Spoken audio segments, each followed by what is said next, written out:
Welcome everybody to another day of the WPC, the Ace Dota 2 League. I'm Gods. Joining me is Lumi. How are we doing this morning? Better than ever. You sound it. Sound absolutely fantastic. We've got the WPC Ace League, for those of you who don't know, some $150,000 up for grabs between the top teams here. All the teams walking away with some prize money. First place actually gets $163,000 roughly after conversions. $49,000 for second place, $16,000 for third. There's a lot of prize money after taking the WPC Ace League, and right now we're sort of, I guess, dipping our feet in because we're just at the start of the tournament. We've only had a few matches. Some teams have played two. Everyone's played at least one match, and these two teams here that we're gonna have an opening match, Tongfu and Rising Stars. Neither of them off to, well, Rising Stars haven't lost yet, but they haven't really had a true test. As for Tongfu, they're off to a bad start. They lost their first opening series, so they want to start getting together some points. Okay. I think it really makes a good match when you go to the 2 lounge and you look at the rates and be like, oh, 70% Tongfu, 30% Rising Star, and I say to myself, I can't bet my wares on any of these teams because I just don't know who's going to win. Well, like, looking at the two rosters of the team, to me, I feel it's not like that one-sided necessarily. I think based on the rosters alone, both teams, I'd say it's kind of 50-50. Like, Rising Stars has some incredible talent. You've got the likes of CTY being brought in, Silo as well in the carry role, and you've got some experienced players like King J and QQQ. King J playing the offlane, I believe, and QQQ a support player who's been around forever and ever. And this to me on paper is a top-tier team. Maybe not right away because they're recently formed. These players mostly haven't played together at all, so it may take some time, but in theory, this to me should be a team that at least goes 50-50 against Tongfu. I mean, on paper, a lot of teams are good. 10 seconds remaining. Even SSD is good on paper. Well, I would remaining. disagree in a little bit there. Well, I mean, they're good, but I wouldn't say it's like you expect them to be Reserve beating time. Na'Vi on paper. I mean, do you expect Rising Star to be beating Na'Vi on Tongfu's paper? turn to pick. Actually, I can see that happening. If the team works out and they mesh really well, then yes. Yeah. I think they have I think based on the individual talent of their players, I think it's possible. Whereas if you, with a team like SSD, I think the individual talent just doesn't match up to a team like Na'Vi. Okay. Or the experience for some of those players. So. Well, I think Tongfu is a team that also doesn't lack in individual Radiant talents. team Yeah. Although ZSMJ actually has been surprisingly effective lately as on support. Amazingly surprisingly effective. He's going to be playing the Rubik most likely. We do see Nyx Assassin being at a kind of increasing the pick order in the Chinese metagame. You notice that IG picks up quite early and generally picks it right after the two supports are selected. Meanwhile, it seems like Tongfu won a first pick grabbing it, leaving some of the more 10 seconds powerful kind of remaining. AoE team fight and offlaner in the poll. Darkseer kind of being 5 seconds the bigger remaining. one that I see right now, and nobody really cares about Darkseer anymore, it seems like. Yeah, definitely a lot less so. And DK making its way into the top 2 picks. Radiant team I'm back. telling you, he's a legit hero. I'm not sure if you want the top 2 pick DK. DK's one of those heroes, like, you don't know what to pick, you pick DK. So now, what happens when you don't know what to pick? You're kind of donezo. You don't have a backup. Well, you don't need a mid. It's what you pick when it's like, we need a mid, but we don't know what mid to pick. I guess so. So you just 5 get that out of the way seconds early, remaining. so they're not going to have any qualms over these later picks. I feel like mid is definitely the easiest lane to fit upscare Tongfu's turn suspect to sketch ban. hero into the lineup and still make it work, like a Yeah. line solo mid, for example. Well, it didn't work early game No, it did not. for Alliance, although he came back and made some big plays. But with the DK being picked up this early, you look Radiant towards team like the banned. offlane Darkseer being banned out. Who you mentioned you haven't seen a whole lot. And we'll see what Rising Stars want to do here. I'm really interested to see this match just because this is their first big test for this new lineup of theirs, and a lot of people sort of I guess hyped up this team with CTY 10 joining seconds remaining. Silo as well, who was brought to fame with LGD, but he was funnily enough the one who actually got quote unquote kicked off the Tongfu's team. So turn to ban. LGD obviously thought in some sense he was the weak link. I mean, it's ironic that Sylar replaced CSMJ when LGD was in a big slump. Yeah. And then after they replaced CSMJ with Sylar, the team just came back and 10 won seconds matches remaining. months after months after months. Like, they were pretty not unstoppable. 5 And then they just seconds kicked Sylar remaining. after 2-3 years later. So, what goes around comes around, I guess? Question mark. Well, it wasn't Silo Tongfu's turn who to pick. orchestrated the Right, SMJ right. getting kicked off. So It's just one carry player being replaced by another. now it's Zhao Tushi. Who's next? I don't know. Who do you Maybe in replace 3 years. Zhao Tuji? Yeah, Zhao Tuji's got 2-3 years before he's being replaced. You know, in 2-3 years, maybe he could win a TI. They'll we'll find see. the next up. It's this thing with LGD. They like to find these new upcoming young carry players. Because Sylar was relatively unknown. He just sort of gotten highlighted a bit for his play in World Elite 10 seconds before he joined remaining. LGD. And well, Zhao Tuji playing with this team here, Rising Stars, and 5 getting kind of seconds remaining. scouted out. Okay. So Rising Stars, they definitely got the better off of some of those trades. They may have lost Zhao Radiant Tuji, but team pick. they picked up a strong roster of theirs. Tongfu going to go for a Troll Warlord here, Is this just me or is Zoe's drafting like his old captain? like IG. Yeah, this has IG all over the place right now to Yeah, me. it kind of does. IG been playing a lot of Nyx Assassin and the Troll Warlord. We've seen YYF on multiple occasions playing. Well, I could tell you that you do not have YYF on your team. XCT not exactly the YYF. A little bit different. He's been a little 10 rusty as of seconds late, or remaining. just not playing all that well. I feel Tongfu. I feel Zhou's actually had some really good games, as has ZSMJ. The rest of the team Tongfu's moved. turn to For a pick. long time, back when he was playing with like Tongfu during the TI3 days, he looked like one of the dominant mids, but he hasn't really had that same flair the last couple of weeks. I wouldn't say he was ever a dominant mid compared to Super, for example, or Ferrari. He's okay. In the qualifier match, I believe against Quantic, I felt like his performance there really, really suffered, and the rest of TI3 wasn't too impressive. But you know, he should do okay against CTY. I want to see that matchup. Still don't 5 really know seconds exactly where remaining. to see where the Troll Warlord mid. Spirit Breaker with the Radiant Troll Warlord. team pick. Well, you don't think this hero is actually a good? I don't want to see another. I don't want to see another Zhou Spirit Breaker. That was It's not a painful. pretty sight. That was painful Like to watch. 08, 09 or something. Oh no. Please, please, Zhou, save us. But they have Spirit Breaker and Troll Warlord, so we're looking towards Troll maybe as a solo mid. You know what? I should have bet on Rising Stars. They Because were I 30 just, they were seconds 30%. I know you win some big rares. Like if I consider this match, 5 like if you consider this seconds 50-50 and don't know who's going to win, you bet on the You team. know at what? 30%. I just remember something and I realized that Rising Star is gonna win. Reserve time. Remember that Morphling game with Zoe? Yes. He got caught out at the end and lost in the game. And And played who, a good game though. who was playing the 2-row there? I think it was the Moo. Got caught out with the Weaver, Weaver. BKB, died twice, Tongfu's turn and to also lost ban. him like 4 towers because of that. Rising Stars. Free win. Yeah. Yeah, they also Look, have Rising Stars is the value bet there. they also have Abadoon.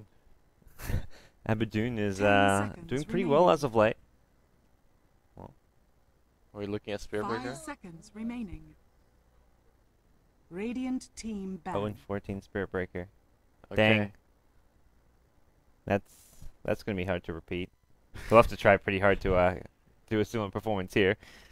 But Tongfu, how do we look to lane things here? This is a bit. 10 guess- seconds remaining. I mean, it's not an unusual drop, but Troll mid, 5 Spirit Breaker seconds off lane. remaining. Picture something that doesn't let him go 0-14 like a Morphling. Easy draft. Reserve time.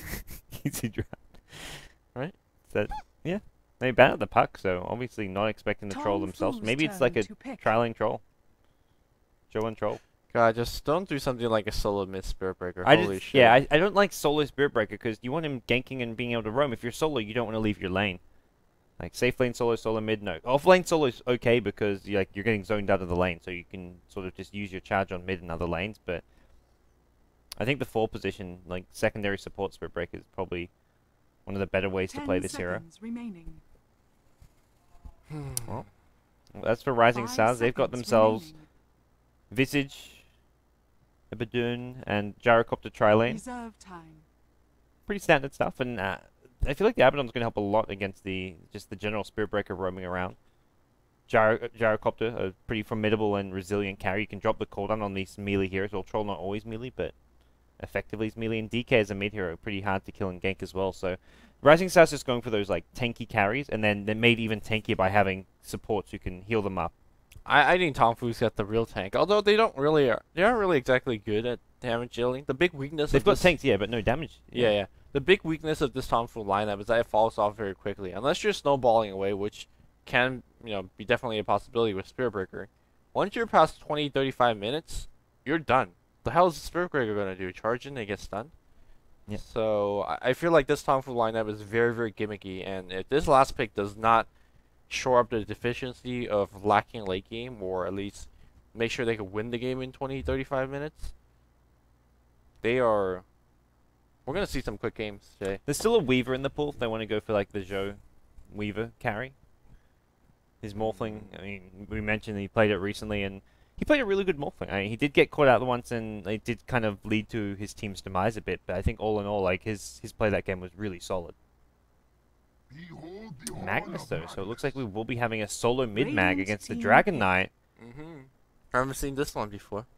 Get some cleave going on the Spirit Breaker and the Troll Warlord, as well as some bonus damage. Yeah, I actually think that Magnus fits this lineup quite well, with Yeah. giving him power to 3 of their cores, being able to farm up quite a bit. Gives them essentially some decent late game. The RP is pretty legit, so I actually look towards Magnus getting some farm himself this game, because 10 with seconds Empower and Battle remaining. Trance, suddenly everybody could be a carry. Yeah, I mean, I still think it's like your Seconds Arcane remaining. Blink Dagger, and then BKBs. Like, I mean, I think that this is one of those games that Reserve if you time. want to say, hey, let's kind of go off the beaten path a little bit and go Treads, Blink Dagger, and start getting, some whatever item you want to go for. like a damage item on mag. I You'll still get a BKB after that, and then you don't, instead of getting Refresher, maybe you say, hey, let's go deep and get some crits. I think you're 10 stretching it a little bit. seconds I mean, remaining. you seen the pub Magnus where he just Yeah, Blink RP, Mask of 5 Madness with seconds Empower. remaining. He's got a Fury Mask of Madness. I think you just don't have the mana pool to not go Arcane Boots. Like, you can't even use your combo without Arcane Boots. Yeah, you can. Blink, RP, Skewer, Shockwave. You don't. Yeah. Your mana pool is absolutely abysmal on Magnus. Go Agi or Intrets, and then swap it back to Strength and attack. Hey, if you want more attack speed, go that Agi Shreds. Holy shit. No, you want to keep it on Strength. You want the extra damage. You want the Arcane Boots. You want to keep it on the. Arcane You want to Boots- keep it on the Arcane Boots. Arcane Boots is too try hard. Arcane Boots, Blink, BKB. Maybe you throw on a 4-staff or something in there as well. You go for a late game refresher. I don't see anything other than that coming out from Mu here. Well, Prepare for battle. the Chinese are definitely not that creative. I don't even think it's the Chinese. I think you give this draft to a Western team, and you give Dendi this mag, and you would not see carry mag if this was a big important match. Well, you give Dendi Mag, you see some miss RPs. No disrespect to Dendi.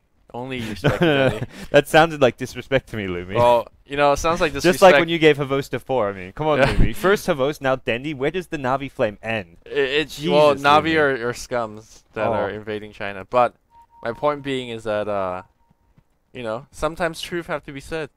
If a player deserves a 4, he deserves a 4. And if he can't land RP, like Xiaowei, then he can't land RPs. No, I've seen Xiaowei play some bad mags. I've seen him like just hit no RPs the whole game, then hit like one good RP. And with Yao the, is the king of mag. yes, Yao is actually pretty good. They should not be giving mag to Xiaowei. Well, although now he's on that mid lane, so.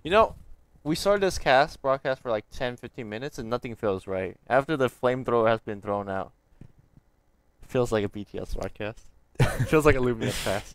You're feeling better now? Yeah, I do. It's Good. like found my mojo again. Good. Alright. You don't feel like you're in the zone right now. Like, Yeah. you're talking slower. You've got this like, I don't know.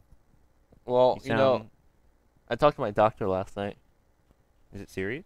No. Okay. My speech doctor, my English doctor is like, you gotta slow down and enunciate. Okay. I got this. I'm slow. I'm enunciating. Sort of. I'm just mumbling anyways. Alright, let's quickly introduce our team during this pause. It's gonna be Tongfu playing on the Dire side. I think some would say the clear favorite in this matchup, but I really don't think so. I feel like both of these teams are fairly evenly matched. And I think the only thing that makes me want to bet Rare in this series is I'm expecting a 1-1. I feel like Yeah. these two teams are very evenly matched, and it doesn't matter which tie you bet Rares on. It's gonna get refunded. We may not get to introduce them because bottom lane there is two teams scouting each other out here. Both teams with all 5 heroes. Okay, Zoe hasn't selected his spell yet. Range rolling axis. 30 seconds. If there's a to 5v5 battle. fight, you probably want that. Yes. But otherwise, if you, well, I guess for the lane stage, having the first point in Berserker's rate slightly better. Okay, so they're actually be able to push out Rising Star. This is advantage if they could want to drop down a level in ward here as well and prevent Enigma being picked up. We haven't really even talked about Enigma as a final pick. We do see Sancho making that war spot. In fact, they're going for a little bit more. This is forward investment into the deep jungle, which is nice to block off the Enigma, but what's stopping Enigma to say, man, let me just go offensive? And he has got his big camp, so just having that big camp alone, you can get a bit of experience levels. King J's actually, no, he's going safe lane solo, isn't he? He's not going jungle to begin with.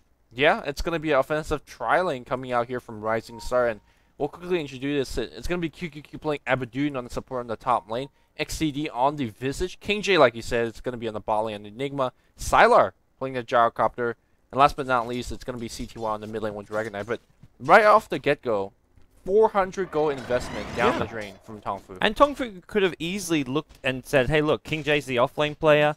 They've got a tri-lane already. He's not going to be jungling. And King J plays Enigma offlanes all the time. Like, this should not be a surprise to... And it's not even... It's just the mere fact that, like, you have... Unless you're putting Abaddon, like, as a solo hero, this Enigma was never going to go jungle, so I'm surprised. I think what they were expecting is basically...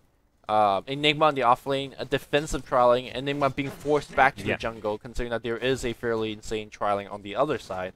But, you know, Rising Star says, we'll just trialing versus trialing. Now, it is very, very difficult to kill a troll in the trialing, but look at the harass already happening on top lane. It's Soul Assumption on level 1, a spell that you don't really like, but in conjunction with Flat Cannon, when you're hitting 3-4 heroes, Soul Assumption was decent harass, at least. Alright, well, the Tongfu side, we haven't finished completely introducing. We'll have Zhou on the Troll Warlord at top, ZSMJ on the support, Nick Sancheng playing the other support, the Rubik. Middle lane's going to be Moog playing the solo mid Magnus, and then in the offlane, it is XTT. Spirit Breaker versus Enigma, and this is, I like this from Rising Stars, putting like a 1v1 for Spirit Breaker against Spirit Breaker, because he can't really go roam and gank without leaving the lane. Versus Spirit Breaker? Spirit Breaker versus Enigma. Okay. Like, yeah, I'm basically Spirit Breaker normally is an offlane hero. If he's against a tri-lane, it's kind of okay because he just goes off and ganks. But if he leaves the lane against Enigma, his tower gets pushed. He can't really like give up free farm as well to an Enigma, so he's kind of stuck down at this bottom lane for quite a long time. Demonic Convergence, one of the best spells you could have against a melee hero. Range hero could kind of just right-click them down. They're very, very squishy in nature. But once you get to 6 Eidolons and you send them at the Enigma, or sorry, you send it at the Spirit Breaker, he just really can't do anything. With that said, though, Spirit Breaker is fairly tanky. Top lane, they're harassing on Joe. Actually, Joe just gets out of there relatively easily, in fact. But, well... I don't see this offensive trialing for Rising Star getting any kills unless Tongfu decides to initiate into Rising Star, in which case Aphotic Shield gets a lot better, Mystical gets a lot better. You want to be tanking the initial initiation and then answer them right back with a fully charged up Soul Assumption. Two supports have made their rotation all the way from top lane to bottom. They're going to kill off King J. It looks like this should be our first blood. He's trying to turn around, but there's a TP coming in. Abaddon! Oh, what a hero. Shield, miscoil. That was a support smoke ganking all the way from top to bottom lane. They took like a great trek across the United States. Lewis and Clark type trek across the country, Lumi, and got nothing for it. Yeah, and it's predominantly because it was painfully obvious. I mean, CTY didn't see the gank on the mid lane despite being missing for such a long time. And really, I don't think it was obvious at all. I just think it failed. I don't think Enigma had a single clue those supports were there. Well, he obviously didn't because he was completely out of position. Yeah. But he didn't need... I mean, it should be obvious, even though apparently it wasn't to them. But no, I don't think that's obvious. Like, do you ever expect two supports who are meant to be in the tri-lane smoking all the way to bottom lane? My point is... That is not obvious at all. My point is, when you have two supports missing off the map, at least a mid lane should be concerned of a gank. And QQQ, more importantly, he is aware that a gank is coming, and all he needs to do is pick up a teleport scroll, which he has, by the way, and react. We just saw that. King J was out of position. To be honest, even if CTY was ganked on the mid lane, he's obviously going to be tanking enough to survive the initial barrage of that. So all you have to do is make that TP rotation, and suddenly you're trading 135 gold versus their 100 gold. But the big difference is that you didn't spend the 40 seconds walking across the map. So Tongfu really falling behind. Keep in mind that they wasted 400 gold on the outside of the game to do nothing in the enemy jungle. And now the supports are like, alright, we've got to rotate back top. We've got to start using some more pulls here. And it's really like, whenever they're not pulling, it is obvious they're smoke ganking, which is where DK maybe played a bit safer at the mid lane. But he's doing alright, but he is getting quite badly outlast hit. Alright, XDD on top lane is going to be in a little bit of trouble here as he eats a ton of nukes to the face. We see Abaddon being teleported in. They are going to initiate on Zoa, and I talked about you want to get the initiate. The Mist Coil is going to be... Aphotic Shield is going to be there as well. Now it's going to turn it around. Looks like Troll Warlord just suicide to neutral for absolutely no reason. Mist Coil is going to draw them and kill. And QQQ, he's also the Lewis and Clark for his team, but he's a lot more effective. Yep, he's gone from bottom to top. Well, the TP scroll is just so much more efficient. We are going to see Magnus rotate towards the top lane. This Mag, by the way, I was talking about it, he was dominating the Dragon Knight at mid lane. 28 CS to the 14 of Dragon Knight. Well, I don't know how that happens. DK should just be bottle crowing and doing Dire's fine. bottom tower well, is CTY under maybe attack. not feeling it. And there is that arcane boot that you talked about. The lack of creativity just seeping through my monitor right now. No. This is, dude, going good item builds is lack of creativity. Yes, pretty much. You want it, basically what you're saying is you want to see bad Dota. Basically, what I want to see is 1v1 Undying safe lane. Where are you at? You flipped the hell out of the non-trial and Undying. As soon as you saw that, like, you're like, this is the worst thing ever. Undying should always be in trial. Yeah, but it was creative as fuck, right? Am I wrong with that? You're the biggest backpedaler I know, Lumi. Yeah, man. That's... Alright, Zhou, by the way, also did not need to suicide to neutral. I guess he was expecting a cheese. Yeah, I think it looked like he thought he was dead, and also his juke spot was through the trees there. If he ran up, he would have maybe got cut off. Dead heroes, CTY Yeah. prevents the RB from coming out, but there's a stomp, there's a shockwave, and well, XTT gonna get that kill here as he's charging from the bot to the mid lane. Again, that should be completely obvious, but in this case, there's nothing you can do about it. Where was that TP from QQQ? Yeah. Abadoon didn't have one. This time he didn't have one, and that was actually would have been if he didn't have the money for it because he bought his boots of speed earlier. And there's a dive under the top tier 1 tower though. This is going to be Zhou taking a fall. TP in. I don't know about this. Nyx Assassin. QQQ on the run now. He's a bit low on mana, the Abadoon. Gyrocopter Sylar turns around Rocket Barrage onto ZSMJ, and he's got phase boots. Solar Assumption is not going to do a ton of damage. This is going to be a kill for Sylar. There's a charge coming in though. Where is this Spirit Breaker? He's all the way at bottom lane, so it's going to be a while before he gets here. But they've lost Abaddon. TP coming in now. Sylar, they've still got vision of him, and this charge is not stopping for anything. Woo, it's coming in. The Shockwave going to miss. There's no Skewer as well, and Okay, you've got to Enigma's cancel here. it. They're absolutely fine. Enigma's here. Oh, he's going for it. Malefice! Ah, King J! Oh! Just got it. Just enough. The ultimate's going to come through the black hole, though. A little bit late. The RP's going to get dropped and somehow gets the other two. They're going to kill Visage right from the get-go here. Mu fighting against QQQ, but here comes King J as well. And that's going to be an engagement. Anybody teleporting in? If you're going to he needed to black hole before the Spirit Breaker ultimate. And then the Mag HP misses the Enigma anyways. That was a crazy team fight to be having like between tier 1 and tier 2 tower in that position 7 minutes into the game. Shansheng walking in, trying to get the war, but Zhou comes in with the range slow CTY. Does he have Dragon Form? He does not in 20 seconds. Where was C2? I feel like that's a fight he should be showing up to, CTY but was dead, and he under-leveled, he under-farmed. probably teleported back to mid before that engagement happened, so his TP was on CD. Well, he didn't have ulti form anyway, so I guess he would not be able to get too many stuns off even if he did show up. But it's just a level 3, level 4 Flame Breath. He could have done some work, but it is Tongfu who I think they're slightly ahead just because of Mag doing well in the middle lane, but there is a Gyrocopter offensive trial, and now Sylar rotating bottom to get some more farm, who's doing pretty damn well. I think Rising Star is doing a little bit better, and the Go graph does reflect that. The support of Tongfu has really been falling behind. Yeah. We look at the support level, it's 3 and 4 respectively on, well now 4 and 4 on Rubik and Nyx Assassin. Meanwhile, the supports on the Radiant are 5 each. And with Abaddon as well as Visage hitting level 6, that's when they really could start tower diving, could play a lot more aggressively than they have been. And of course, I'm still very impressed with this offensive trialing featuring a Gyrocopter and Visage. I mean, both of these are very good trialing here on their own right, but you add Abaddon on top of that, and you could tower dive easily. In fact, you don't even have to care at all to tower dive. Well, this bottom lane's completely empty, and maybe Rising Stars is trying to go for a bit of a push here with the Gyrocopter. They want to bring in the Dragon Knight and Enigma. They've got a really strong early to mid-game push strat. So you talk about they've got a little bit of a lead here. If they can get some towers to go with that, they'll start pulling away and causing Tongfu some problems. Because Tongfu, with a Blink Dagger on the Mag, they can maybe defend, but like heroes like Spirit Breaker can't really fight into a 5-man push. Troll Wall are not great as well, so Tongfu will have to worry about some potential just group up and push from Rising Stars. Well, once Mag lands the RP, of course, Spirit Breaker could fight into 5. You just charge the person in the back line and be like 5-man stun. Yeah. Double 5-man stuns, and the TPs are coming. It looks like Tongfu want to try and defend bottom lane. Dire's bottom tower Glyph's going to come out as well and move. Can he find the line to get a Skewer RP off? This is not going to be easy. Hasn't got a Blink Dagger yet. Yeah, Skewer RP is pretty good though here, because there is not a reliable stun to actually cancel that one now. Enigma just straight up TP to mid lane. In fact, they're going to make it go on ZSMJ. Not really sure when it's going to work. ZSMJ, oh, there's a Malefice. They are going to get the kill on ZSMJ, I believe, but here comes a charge. King J needs to back off. Zhou on the run here, and the charge is going to come in against King J. Do they have the ultimate? They don't. XTT gets stunned back. They don't have Black Hole just yet, but they will have Malefice in about 3-4 seconds. XTT still on the run. And no, they should go on Zhou now. Zhou a little bit out of position, but here comes Smooth. He has the RP. The RP not going to come out. It will come out now. That's on 3. And the spells are just raining down. QQQ pops his ultimate on the fight. The call down is going to come through on the back line. That's going to be on 4. The flat cannon is going to come out as well. Oh my god, these call down damage is going to come out. Ooh, flat cannon being stolen. That's not doing too much. Soul Summon's going to fly through. Searching. Survives with like 5 HP. That was so close. Great rotation coming in from Rising Stars, bringing the gyrocopter and everything, but they just lost too many early into the fight there. Losing the Dragonite once again, Enigma, the Black Hole was on cooldown, couldn't get it off, and,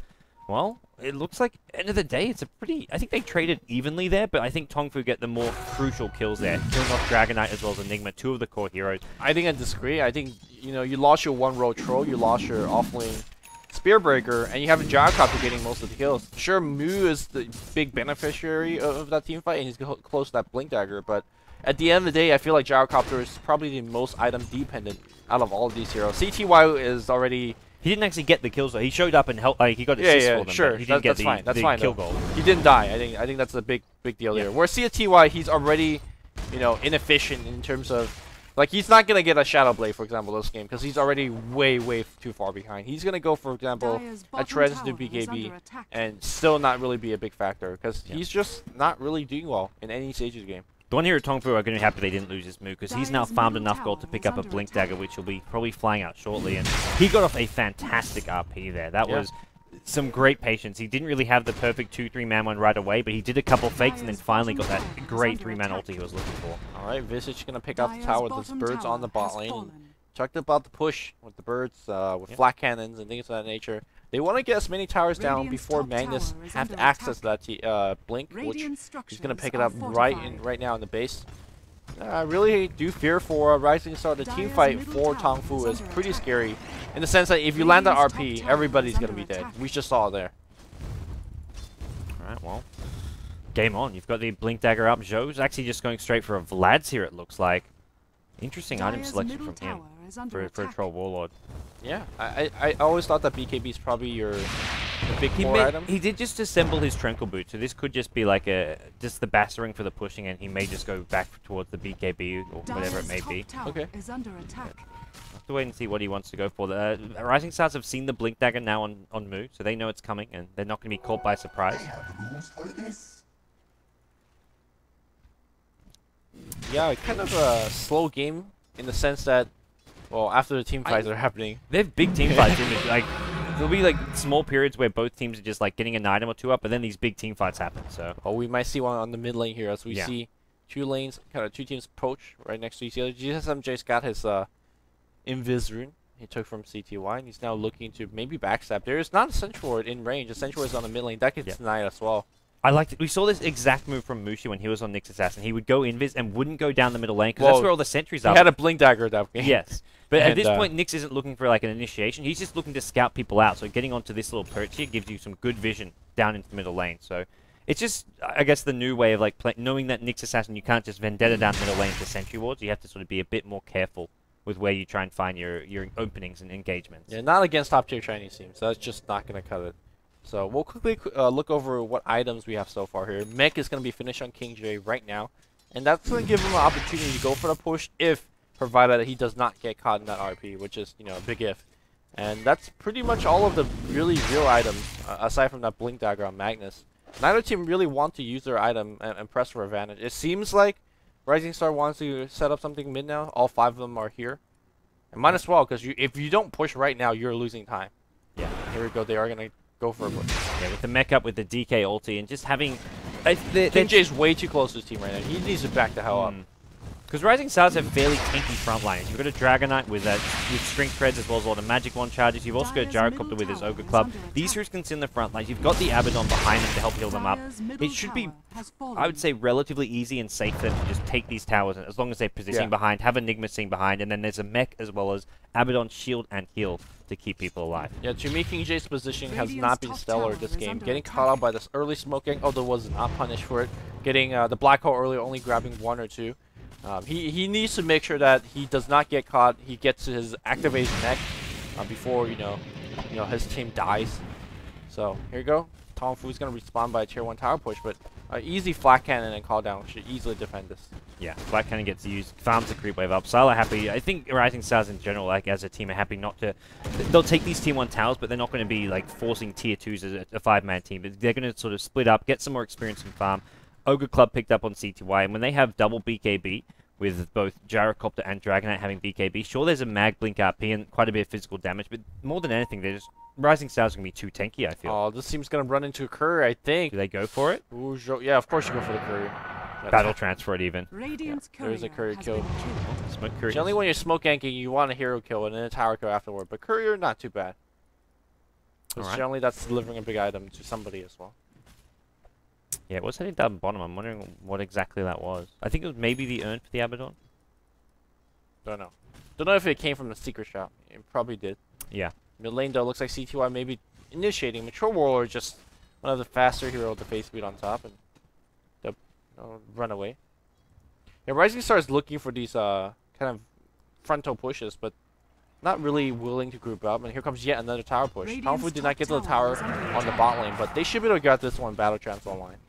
Oh, they're going to use this. If Rising Stars want to defend this, yeah, I was about to say they definitely can. They're going to commit to this. Is their DK stun? It looks like they're going to get away. Bit slow on the TP there. I'm surprised Rising Stars let that go, because just 3 heroes at the top lane. Rising Stars have the better team fight, and just they have the lead right now. So I think Tongfu a bit lucky there to get that tower so cheaply. Charge on the mid lane here. That's going to be on King J. King J, though, I think perhaps he's going to be dead. Here we go. We're going to see a Blink Skewer right afterwards. Blink, Skewer. Are they going to RP after it? No, they don't need to. Nicely initiated here by Spellbreaker. Nyx Assassin taking a lot of damage on the tower. Familiars. Forces out a Vendetta even, but that was really smart coming out from XTT on the Spirit Breaker. There's 2-3 TPs top, and then it's like, okay, there's an Enigma under tower at mid lane, but he can't get any backup because 3 heroes at top and their TPs are on cooldown. So good response from Tongfu. Great awareness. Yeah, I really like the path that he ended up charging into. I mean, a lot of Enigma just charge down the lane, and you see them coming, you can Malefice. Whereas here, just charge down the forest, and he basically used that to his advantage there. And wasn't even stunned by Enigma, so. Yep. Alright, well, Vlad's completed on Joe, so we may see Tongfu try and sneak a Roshan here and there, but this is like not really your carry troll build. Just going for getting this early aura, and Tongfu's not like they have a push strat of any sort. They're just sort of more preparing for fights that are going to come their way. Yeah, I think right now Tongfu is looking to get a good team fight and then snowball off of it, because again, just by hero potential alone, they have about a good 12 to 13, maybe 15 minutes left in this game before the hero just really falls off. Like, Sylar is going to just overtake this game, even with a mediocre Dragonite. This Dragonite has not been doing much, and CTY, perhaps all hype, but this game is not really showing out to play right now.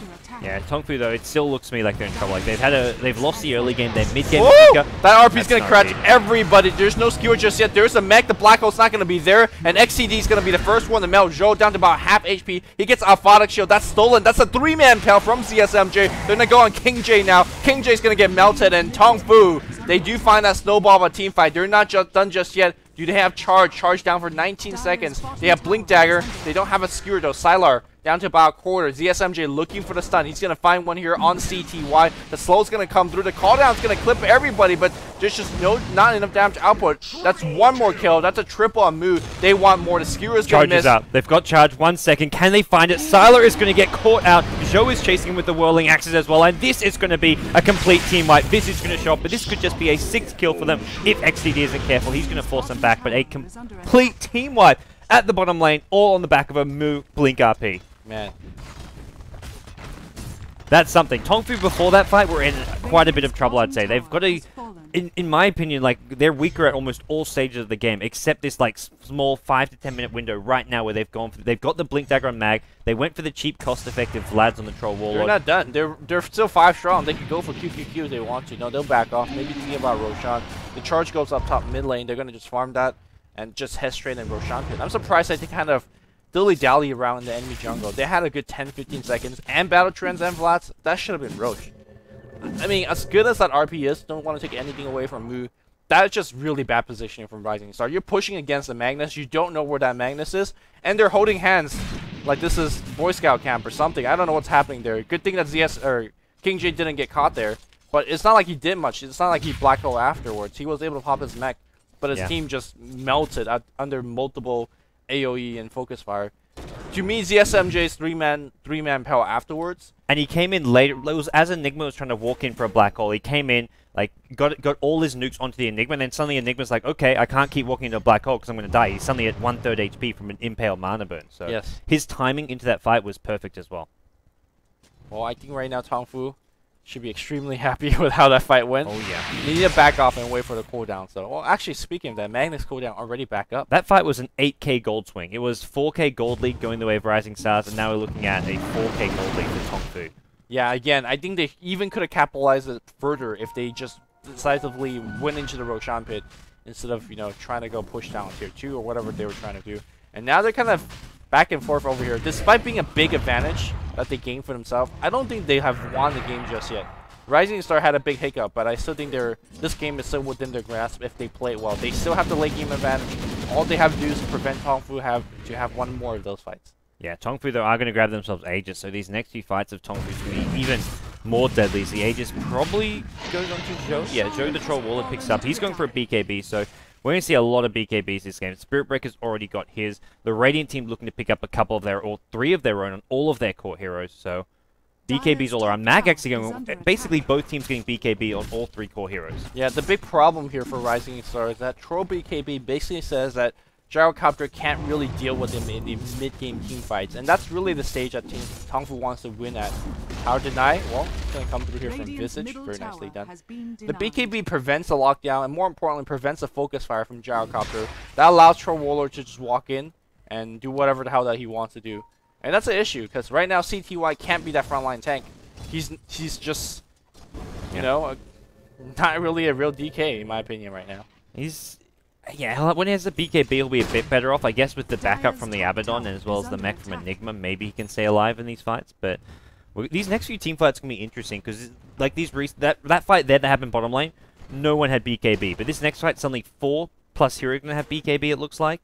You've got one on Mag as well as Spirit Breaker, and the Radiant team just picking up a BKB on Gyrocopter, so 3 at the moment, and 2 more coming very soon. I think in the broad general theorycraft of, you know, who does BKB advantage more, we'll talk about that later as King J again getting caught out.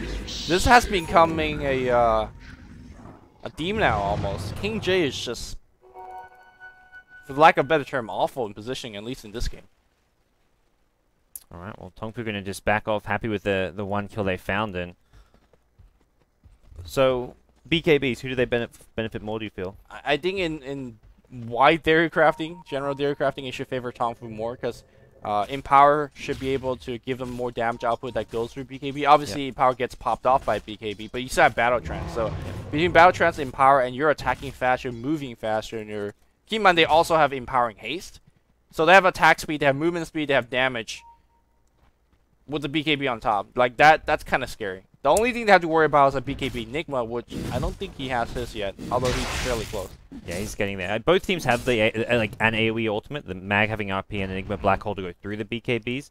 I think DK does pretty well against BKB heroes, because the stun being instant means you can catch them out by surprise before they pop BKB, or as soon as the BKB wears off, you stun them before they can do it like right away. So I do agree, though, that in general, Tongfu just has the better physical damage. XCT also has his Nether Strike, which does go through BKB. His Greater Bashes, in my memory, does go through BKB as well. Is that correct? His Greater Bashes do, correct. Okay, so like there's a lot of things that they could go through BKB with. And he's building a Heaven's Halberd, I imagine, with this Ogre Club. Could be a Sanjin Yasha, but I think the Heaven's Halberd will be a really nice item to go. Could be taking a page out of 2G's playbook and get a second BKB. You know? That... I don't know if we'll see that happen again, Lumi. Yeah. That was suspect. That was some throw. I wouldn't call it a throw, but it was a little bit of a throw. Okay. It was definitely very questionable. Yeah, Zhou as well as XCT is just waiting for one person to expose himself. Who's got himself a gem? Yeah, he's picked one up, and that's gonna be pretty good. He sees QQQ and can't really do anything about it. Backwards. Oh, the birds are coming in right now, but we want to focus. The BKB gets forced out here, and Zhou going to work against CTY. No Magnus RP just yet. It's a one-man RP. The call-down is going to come through. King J in the backline being focused here, and you got to burst down King J. King J down to about a quarter. Is going to force the black hole. Zhou comes in. There's a black hole. It's a good one because he's not dead just yet. Black hole stolen. Sanshang's got it. Can he find it? He's going to black hole onto the Enigma as well as QQQ and Sylar. Even the gyrocopter gets caught in. The lifter follows. Sylar gets brought down. What What a play from Sansheng. 3 heroes dead, make it 4. The Dragon Knight the only one standing. CTY going to go down as well. There's a blink from Mu, there's a shockwave, and it's a team wipe, Lumi. What a fight from Tongfu. That's GG. Like, Tongfu, one big team fight in the bot lane, haven't won the game off that yet. Rising Star could still make a late game comeback, but not after 2 team fights like that. Can't blame King J on that team fight. He played extremely well, in fact. Tanked all of XTD's 30 damage. Walked in, got that 2-man black hole, but Rubik is just a good counter, and a good hero, really, against Enigma. We just saw it there. Tongfu's lineup right at this point is at its peak as far as at any point in the game where it's strongest, it's right now, and they've found the exact right timing to strike. If they waited 5-10 minutes, I think Rising Stars can pull it back with some items on their carry heroes, their better late game. And if they tried to do this 5-10 minutes earlier before they were ready, I think that they would have lost as well. They just found the exact right timing to strike. We haven't found it yet. Maybe I'll eat my words on the GG because Rack still stands, and that's all you really care about. Who cares if you lose 2 team fights, if you defend thrones and things of that nature at the end. So what Rising Star is going to angle for is ultra late game. Make sure that you get... This is where 4-staff gets really good in your supports. I say Enigma should go for a 4-staff after finishing his BKB as well. This is where finishing a BKB on Enigma might be... they need Ghost Scepters, though, I feel like, even more so. No, I think if you go Ghost Scepter this game, you're not going to die. At the same time, you're not going to kill anybody, because it's not like you could damage them when you're in Ghost Scepter. So you'll survive for a little bit longer. But like, if you're an Enigma, though, like, you don't really need to be in non-ghost form to do damage. I guess so. Well, he's going for the BKB, so I think the Ghost line is out of the... Oh, Mu caught out. No, he's okay. Skewers to the Logan. He has got his BKB. It looks like he's just trying to save it for as long as possible. Does he go for this push is done. Rising Star needs to back off right now. They're staying way too long. Mu's going for ZSMJ coming to wrap him for the side, as is Mu, and there's no Radiant Vision. They don't even see these heroes coming in. This is disaster written all over. There's not even a black hole up. Yeah, I think this is just a desperate push, and there's no reason to be desperate. King J caught out at the back. Yeah, and here comes Mu, that RP. That's going to catch all of the important targets. QQQ is going to, use his ultimate to come back, but XCD is going to be dead. They're going to focus on Sylar next. Look at the damage output. Look at the attack speed, and Sylar just melts. Well, he gets himself a godlike streak. He is just playing fantastic right now. They're going to bring down QQQ on the Abaddon as well. 3 heroes down. And if it wasn't GG before, well, Rising Stars decide it's GG now. 27 minutes in. What a game. Some incredible team fights coming out from Tongfu. And, well, they make this slightly unorthodox lineup work out for them and take game 1 against Rising Stars. I mean, again, Tongfu played really well. The RP was absolutely on top. But Rising Star, if you open Dictionary and look up the word clump, you'll see the picture of Rising Star right next to it, because they clump so much. And again, what was that decision to push in the last one? I sense it's desperate, but you're not going to win the game off that push. You just need to grind it out and maybe hope for a 70-minute Divine Gyro win. It felt like they'd just gone completely on tilt to that fight and just... I'm not sure what they were thinking. And I think the one thing, I look at this roster and say, look, they've got incredible talent, they've got the individual skill, but who's actually leading this team? Who's the captain? They haven't really got... God, I hope it's not King J. Well, yeah, I mean, King J a good player and he's experienced, but I don't feel like he's never really captained a team. QQQ, probably the most veteran one there. Also, by far the oldest one on the team. But, again, not really a player known for captaining teams in the past. He's always just been that steady, stable support. So, it seems to me we've got Sylar doing the drafting. He's a young, somewhat, I guess, emotional and irrational player. Like, they need a clear captain, and maybe that's what this team is actually lacking. Well, I agree. Maybe I was a little bit too harsh on King J's play. He played okay throughout the later stages of the game. I think King J did all right. Like, I mean, you mentioned like the caught up by the smoker bomb lane. He didn't even die. That worked out. That was actually and then getting kicked off mid by a spear breaker. That's just getting charged. Nothing you can do That was about actually his team fault for what they did. Well, his team I feel like that was just a team miscommunication because they TP'd top and he was left alone at mid. So he either needed to have his team say, "Hey, look, back off mid. We're not going to back you up." And also his team should have actually got kills at top lane. I think it's just the role that he's put in. He's expected to do so much, and if you don't perform flawlessly in that role, where like, if the whole shit train crashes down on you, it's your black hole to back you up, or it's your mech to back him up, and he did not play flawlessly. And I guess it's easy for me to be like, hey, he didn't play flawlessly. What happened, King J? Show up, please. Well, his teammates didn't play flawlessly as well. CTY getting, I'd say, just a bit wrecked in the middle lane. He got Magnus doubled his CS at one point. This is Relic versus Arteezy if I ever seen one. Where's your no talisman? We were watching the other lanes mostly, so I'm not sure what happened, if like Mag got some early DD runes or what, but there was no null talismans coming to play. And CTY flat out outplayed, but that does it. It is Rising Stars falling in game 1. Tongfu pick up their first win of the WPC Ace Dota 2 tournament, which they desperately needed. Rising Stars at 2-1. but they've only beaten one of the WPC teams, so they've still got a long way to go. We're going to take a quick break, guys. When we come back, Game 2 of Tongfu versus Rising Stars will be live.